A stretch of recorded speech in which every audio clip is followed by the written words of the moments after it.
में ही नहीं, पूरी दुनिया में दहशत का एक पर्याय बन चुका था रवि पुजारी।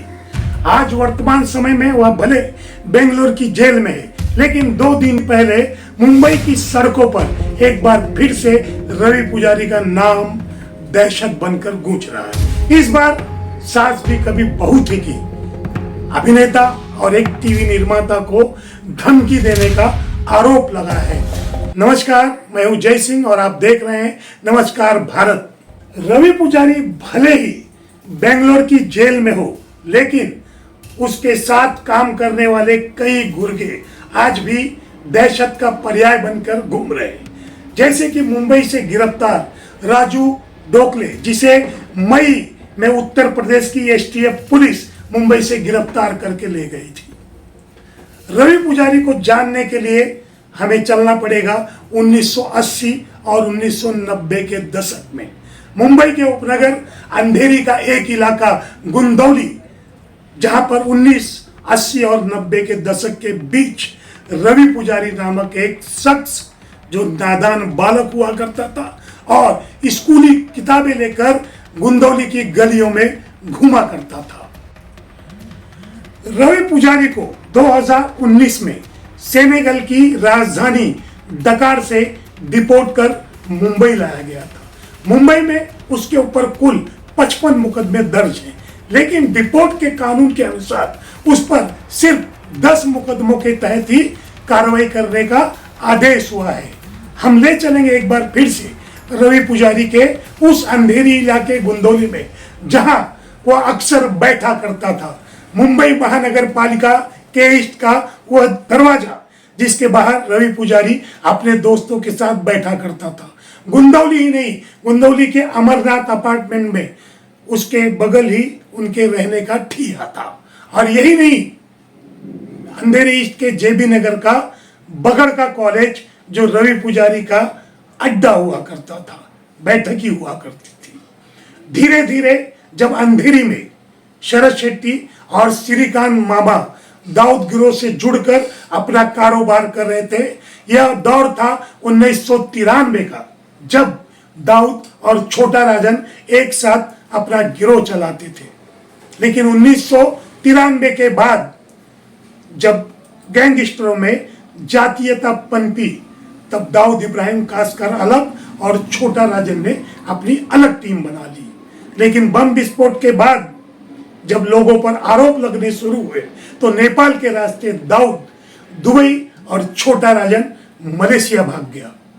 उस वक्त रवि पुजारी एक बड़ा नाम बन चुका था। तब रवि पुजारी शरद शेट्टी के साथ था।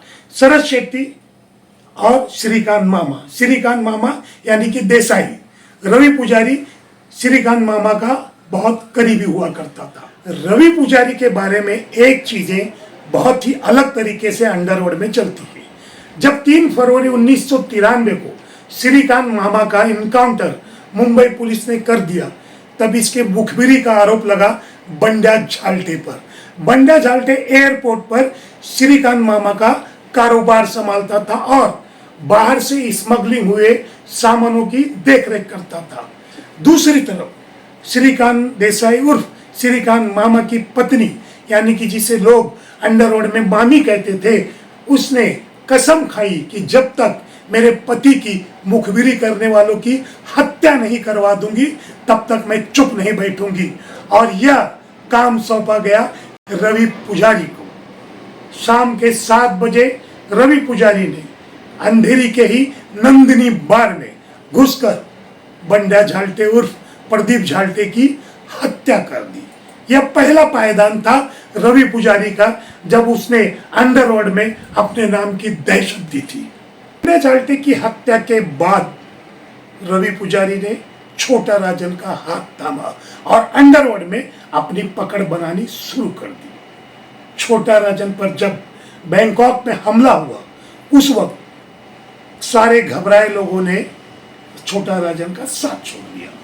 छोटा राजन पर हुए हमले में उसका एक बहुत करीबी साथी, जो मुंबई के ही सांता क्रूज के प्रभात नगर का रहने वाला था, रोहित वर्मा उर्फ धर्मेंद्र पांडे, वह और उसकी पत्नी मारे गए। छोटा राजन के बैंकॉक से भागने के बाद सारे लोगों ने, चाहे वो संतोष पुजारी हो, रवि पुजारी हो, इन लोगों ने अपनी अलग से एक गैंग बना दी।